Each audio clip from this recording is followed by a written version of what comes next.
Shutdown is now the second longest in history as that stalemate continues. Today, though, all lawmakers have the opportunity to vote and allow federal workers and active duty military who are working still to get a paycheck. Joining us now to discuss this and more is the Executive Vice President of the National Taxpayers Union, Brandon Arnold. Good morning to you, sir. Great to see you. I might also add as well that while the government is shut down, all those lawmakers on Capitol Hill, they are getting paid. So that makes today's vote even more important when you think about the fact these lawmakers have to put it on the record, because this isn't about reopening the government, but just about getting these workers paid since they're still at work right now. So what do you make of this strategy? Yeah, I mean, what the Democrats are doing are using federal employees as leverage to try to extract their demands. And their demands are massive. You're talking about a package that's totaling about $1.5 trillion just to keep the government open for what would only be about 4 weeks now. This bill only extends pay and keeps the government open until November 21st. So to ask for that much money for a 4-week government opening, it just doesn't seem to make sense to me. And don't you think they know this is a non-starter? So what's the play here?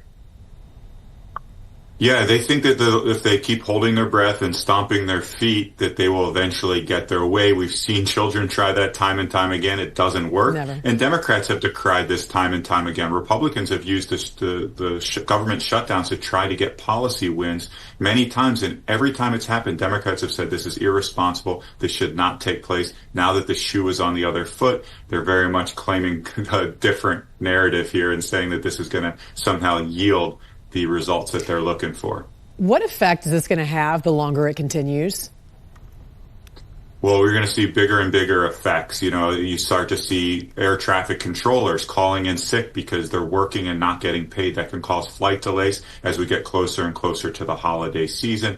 Federal employees, obviously there's hundreds of thousands of federal employees across the country, not just in the Washington area. When they don't have money to pay their bills, to pay their mortgages and so forth, you have broader economic effects. So this hurts the economy, whether you work for the federal government or not. And it certainly disrupts our way of life because the federal government is such a large percentage of the overall economy. And we were also talking about SNAP benefits, food stamps. The funding for that runs out on November 1st. What happens then, Brandon, when that kind of funding runs out? Yeah, you're going to have a lot of people that are threatened with serious food security. SNAP benefits goes to the neediest Americans. These are people that need assistance just to purchase their groceries, the most fundamental need that we have as human beings. When you start to interrupt the flow of those payments to our neediest Americans, then you have enormous effects, not just economic effects, but effects on their life and well-being as well. So that's very concerning. As you said, November 1, you're going to see about half of states not be able to make those payments to individuals. Two parts of the healthcare budget right now that are out of control: healthcare spending and obviously the interest on the national debt. Medicare and Medicaid spending are up a whopping 8%. Clearly, this is way out of control. What if we refuse to decrease this spending? Yeah, I mean, we're facing an enormous catastrophe. We spent almost $2 trillion on healthcare just from the federal government. That doesn't include private sector spending.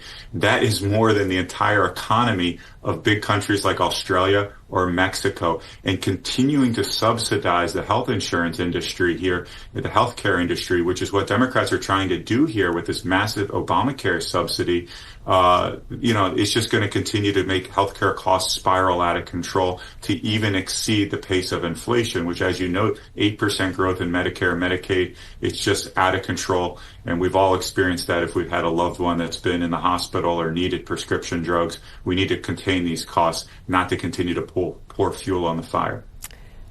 We shall see what happens today. And Executive Vice President of the National Taxpayers Union, Brandon Arnold, hopefully when we talk to you again, it'll be a different story. Good to see you. Let's hope so. Thanks, Jim.